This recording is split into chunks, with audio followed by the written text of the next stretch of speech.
Life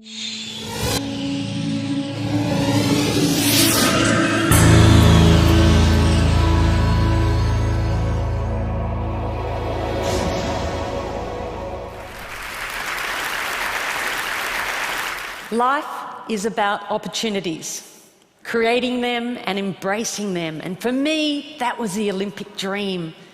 That's what defined me. That was my bliss. As a cross-country skier and member of the Australian ski team headed towards the Winter Olympics, I was on a training bike ride with my fellow teammates. As we made our way up towards the spectacular Blue Mountains west of Sydney, it was the perfect autumn day. Sunshine, the smell of eucalypt, and a dream. Life was good. We'd been on our bikes for around 5.5 hours when we got to the part of the ride that I loved, and that was the hills, because I loved the hills. And I got up off the seat of my bike and I started pumping my legs, and as I sucked in the cold mountain air, I could feel it burning my lungs. And I looked up to see the sun shining in my face. And then everything went black. Where was I? What was happening? My body was consumed by pain. I'd been hit by a speeding utility truck with only 10 minutes to go on the bike ride. I was airlifted from the scene of the accident by a rescue helicopter to a large spinal unit in Sydney. I had extensive and life-threatening injuries. I'd broken my neck and my back in 6 places. I broke 5 ribs on my left side. I broke my right arm. I broke my collarbone. I broke some bones in my feet. My whole right side was ripped open, filled with gravel. My head was cut open across the front, lifted back, exposing the skull underneath. I had head injuries. I had internal injuries. I had massive blood loss. In fact, I lost about 5 litres of blood, which is all someone my size would actually hold. By the time the helicopter arrived at Prince Henry Hospital in Sydney, my blood pressure was 40 over nothing. I was having a really bad day.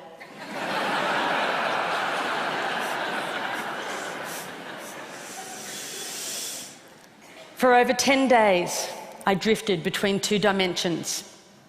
I had an awareness of being in my body, but also being out of my body, somewhere else, watching from above as if it was happening to someone else. Why would I want to go back to a body that was so broken? But this voice kept calling me, come on, stay with me. No, it's too hard. Come on, this is our opportunity. No, that body is broken. It can no longer serve me. Come on, stay with me. We can do it. We can do it together. I was at a crossroads. I knew if I didn't return to my body, I'd have to leave this world forever. It was the fight of my life. After 10 days, I made the decision to return to my body, and the internal bleeding stopped. The next concern was whether I would walk again, because I was paralysed from the waist down. They said to my parents the neck break was a stable fracture, but the back was completely crushed. The vertebra at L1 was like you'd dropped a peanut, stepped on it, smashed it into thousands of pieces. They'd have to operate. They went in, they put me on a beanbag, they cut me, literally cut me in half. I have a scar that wraps around my entire body. They picked as much broken bone as they could that had lodged in my spinal cord. They took out 2 of my broken ribs and they rebuilt my back, L1. They rebuilt it. They took out another broken rib. They fused T12, L1 and L2 together. Then they stitched me up. They took an entire hour to stitch me up. I woke up in intensive care and the doctors were really excited that the operation had been a success, because at that stage I had a little bit of movement in one of my big toes. And I thought, great, because I'm going to the Olympics. I had no idea. It's the sort of thing that happens to someone else, not me, surely. But then the doctor came over to me and she said, Janine, the operation was a success and we've picked as much bone out of your spinal cord as we could. But the damage is permanent. They're central nervous system nerves. There is no cure. You're what we call a partial paraplegic, and you will have all of the injuries that go along with that. You have no feeling from the waist down, and at most you might get 10 or 20% return. You'll have internal injuries for the rest of your life. You'll have to use a catheter for the rest of your life. And if you walk again, it will be with calipers and a walking frame. And then she said, Janine, You'll have to rethink everything you do in your life because you're never going to be able to do the things you did before. I tried to grasp what she was saying. I was an athlete, that's all I knew, that's all I'd done. If I couldn't do that, then what could I do? And the question I asked myself is, if I couldn't do that, then who was I? They moved me from intensive care to acute spinal. I was lying on a thin, hard spinal bed. I had no movement in my legs. I had tight stockings on to protect from blood clots. I had one arm in plaster, one arm tied down by drips. I had a neck brace and sandbags on either side of my head. And I saw my world through a mirror that was suspended above my head. I shared the ward with 5 other people. And the amazing thing is that because we were all lying paralysed in the spinal ward, we didn't know what each other looked like. How amazing is that? How often in life do you get to make friendships, judgment-free, purely based on spirit? And there were no superficial conversations as we shared our innermost thoughts, our fears, and our hopes for life after the spinal ward. I remember one night, one of the nurses came in, Jonathan, with a whole lot of plastic straws. He put a pile on top of each of us and he said, "Start threading them together." Well, there wasn't much else to do in the spinal ward, so we did. And when we'd finished, he went around silently and he joined all of the straws up till it looped around the whole ward. And then he said, "Okay, everybody, hold on to your straws." And we did. And he said, "Right, now we're all connected." And as we held on and we breathed as one, we knew we weren't on this journey alone. And even lying paralysed in the spinal ward, there were moments of incredible depth and richness, of authenticity and connection that I had never experienced before. And each of us knew that when we left the spinal ward, we would never be the same. After 6 months, it was time to go home. I remember Dad pushing me outside in my wheelchair, wrapped in a plaster body cast, and feeling the sun on my face for the first time. I soaked it up and I thought, how could I ever have taken this for granted? I felt so incredibly grateful for my life.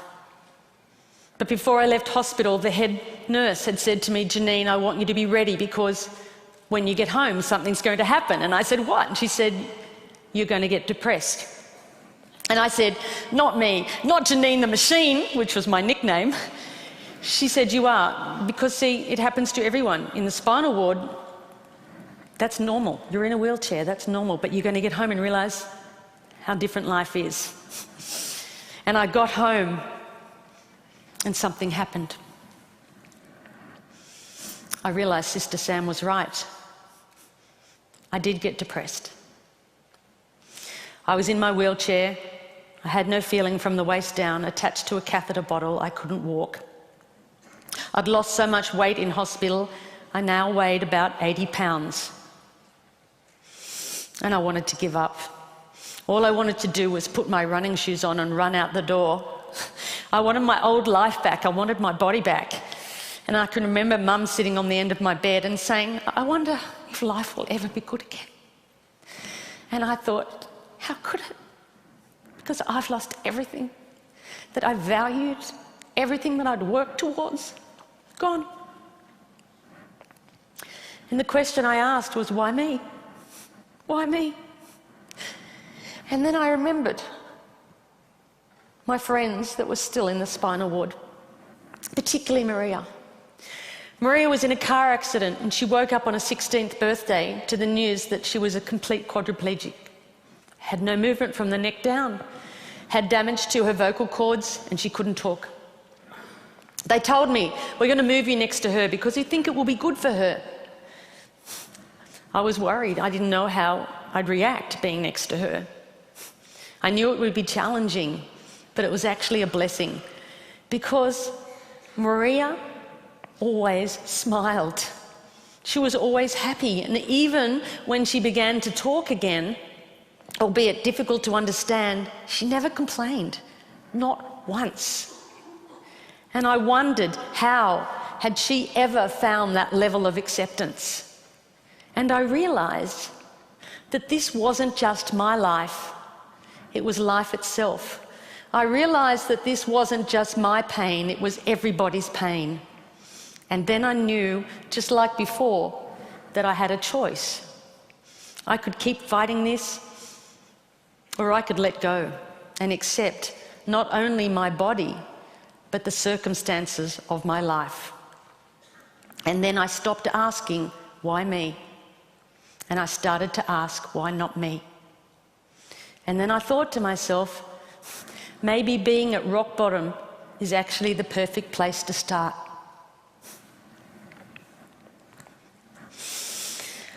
I had never before thought of myself as a creative person. I was an athlete, my body was a machine.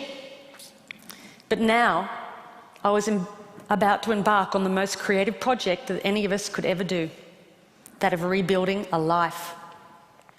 And even though I had absolutely no idea what I was going to do, in that uncertainty came a sense of freedom. I was no longer tied to a set path. I was free to explore life's infinite possibilities. And that realisation was about to change my life. Sitting at home in my wheelchair and my plaster body cast, an aeroplane flew overhead. And I looked up and I thought to myself, that's it! If I can't walk, then I might as well fly. I said, Mum, I'm going to learn how to fly. She said, that's nice, dear.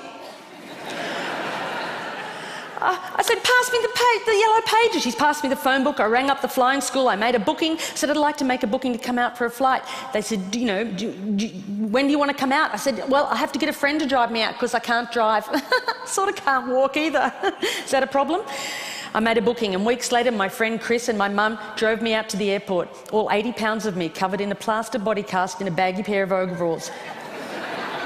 I can tell you, I did not look like the ideal candidate to get a pilot's licence.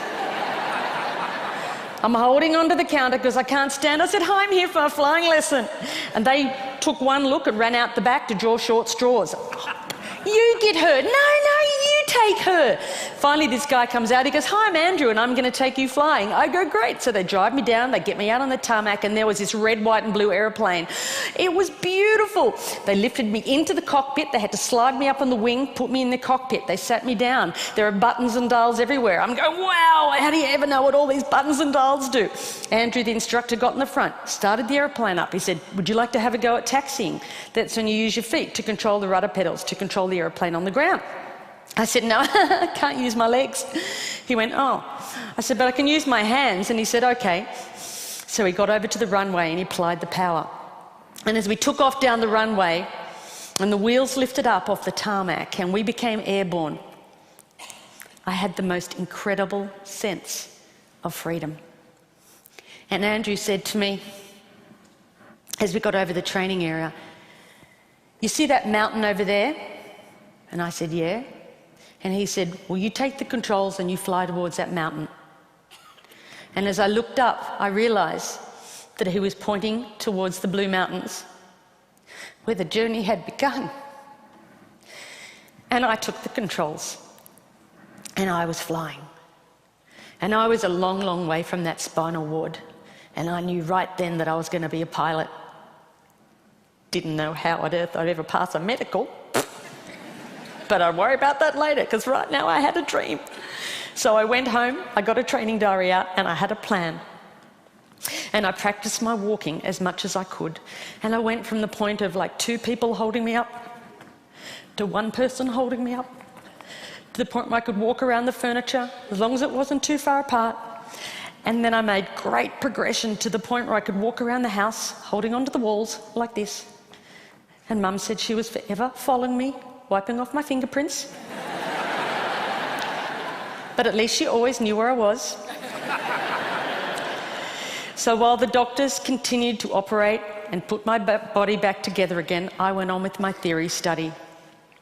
And then eventually and amazingly, I passed my pilot's medical, and that was my green light to fly. And I spent every moment I could out at that flying school, way out of my comfort zone. All these young guys that wanted to be Qantas pilots, and little old hop-along me, in first my plaster cast and then my steel brace, my baggy overalls, my bag of medication and catheters, and my limp. And they used to look at me and think, oh, who is she kidding? She's never going to be able to do this. And sometimes I thought that too. But that didn't matter, because now there was something inside that burned that far outweighed my injuries. And little goals kept me going along the way, and eventually I got my private pilot's license. And then I learned to navigate, and I flew my friends around Australia. And then I learned to fly an aeroplane with 2 engines, and I got my twin engine rating. And then I learned to fly in bad weather as well as fine weather and got my instrument rating. And then I got my commercial pilot's license. And then I got my instructor rating. And then I found myself back at that same school where I'd gone for that very first flight, teaching other people how to fly. Just under 18 months after I'd left the spinal ward.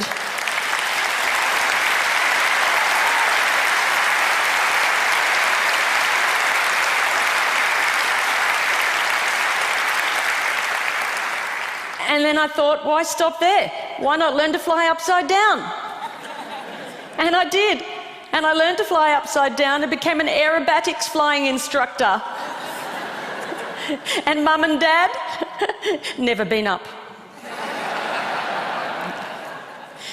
But then I knew for certain that although my body might be limited, it was my spirit that was unstoppable. The philosopher Lao Tzu once said, when you let go of what you are, you become what you might be. I now know that it wasn't until I let go of who I thought I was that I was able to create a completely new life. It wasn't until I let go of the life I thought I should have that I was able to embrace the life that was waiting for me. I now know that my real strength never came from my body. And although my physical capabilities have changed dramatically, who I am is unchanged. The pilot light inside of me was still a light, just as it is in each and every one of us. I know that I'm not my body, and I also know that you're not yours. And then it no longer matters what you look like, where you come from, or what you do for a living. All that matters is that we continue to fan the flame of humanity by living our lives as the ultimate creative expression of who we really are. Because we are all connected by millions and millions of straws. And it's time to join those up and to hang on. And if we are to move towards our collective bliss, it's time we shed our focus on the physical and instead embrace the virtues of the heart. So raise your straws if you'll join me. Thank you.